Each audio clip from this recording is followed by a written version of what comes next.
Ouais, c'est bon, tes rationnement est exact. Il est bien là. Non, non, 13 sciences c'est pas assez. Il m'en faut plus. Il faut que je revienne plus. Cette fois, c'est moi qui te tiens, connard.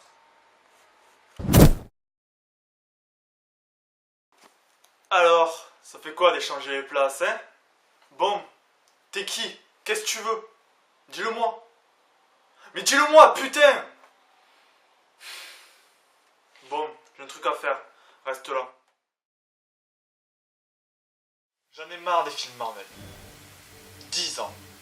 Ça va faire 10 ans et 16 films que Marvel surplombe le monde du blockbuster.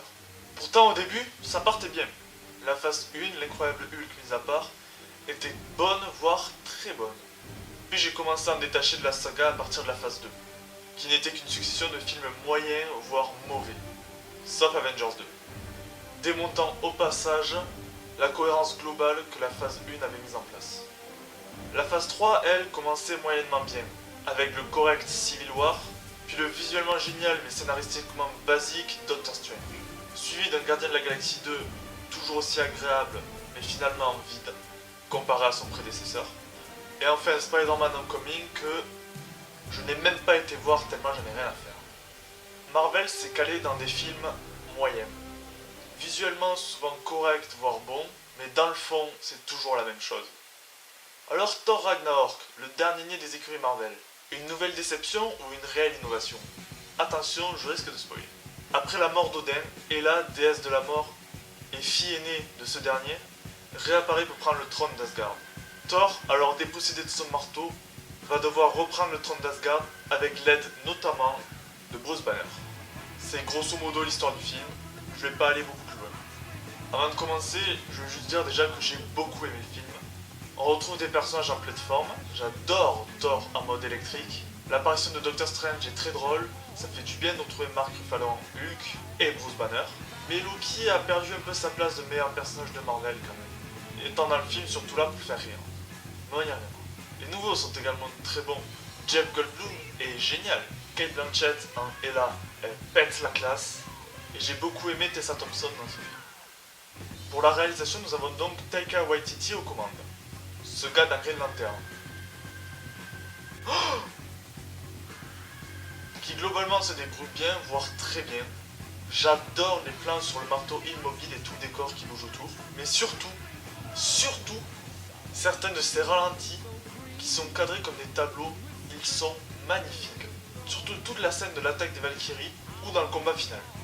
L'histoire, elle, bien qu'intéressante, est finalement assez basique, ce qui rentre dans la moyenne de Marvel. Même si une quête d'accomplissement pour Thor est terminée à la fin de ce film. La musique est très bonne, reprenant des compositions orchestrales classiques du MCU, en les mélangeant avec des musiques plus électro, ce qui dépeint parfaitement l'univers présenté dans le film. Mais j'ai un problème avec ce film. Un gros problème, le ton. Non pas qu'il me déplaise, mais parce que... les Gardiens de la Galaxie. Ce film repompe toute l'ambiance et le rythme des Gardiens de la Galaxie. J'ai rien contre ça, même si la certaine noblesse de Thor et d'Asgard me manque un peu ici.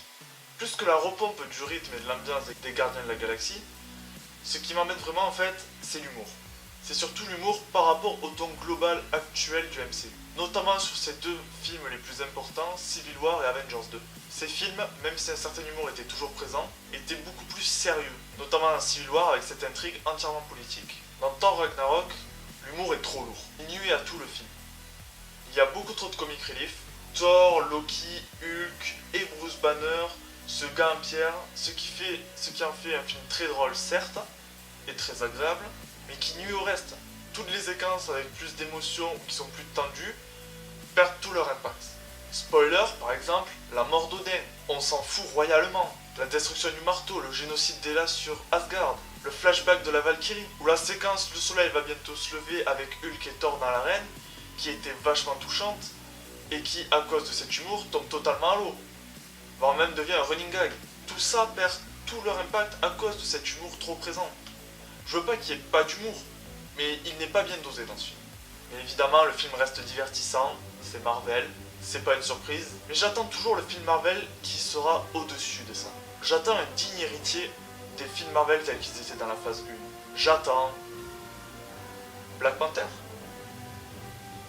Merci d'avoir regardé cette vidéo, vous pouvez la partager, vous abonner pour suivre les prochaines vidéos. Moi je vous dis à très bientôt, j'ai un truc à faire.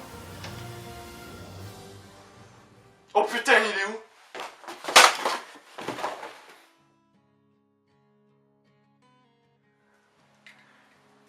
Tu reconnais cet endroit, Arthur? Oh oui, je suis sûr que tu reconnais cet endroit. Comment oublier 7 mois passés ensemble ici? On était toujours bien la même personne. Pas exactement. Disons que je suis meilleur à chaque fois.